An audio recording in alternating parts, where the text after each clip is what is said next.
3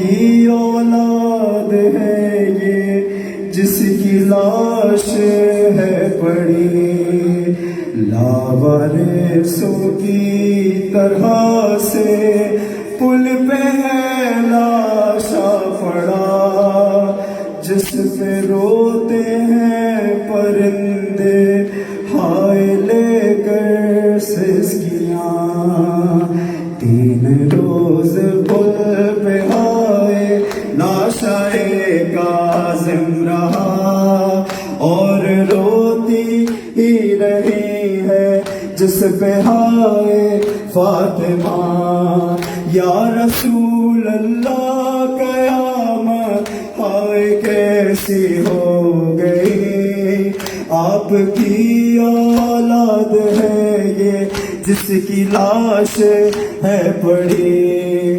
لاوارثوں کی طرح سے پل پہ ہے لاشا پڑا، جس پہ روتے ہیں پردے ہائے لے کر سسکیاں، 3 روز پل پہ ہائے لاشائے کاظم رہا، اور روتی ہی رہی ہے جس پہ ہائے فاطمہ، کیسی کاظم پہ تھی تنگی، قید خانہ تنگ تھا، جس میں ہر وقت ہی مولا ہر رکوع میں ہوتا تھا، نہ کوئی تھی روشنی اور آتی تھی نہ کوئی ہوا، کیسے 14 سال ہوں گے آپ نے کاٹے وہاں،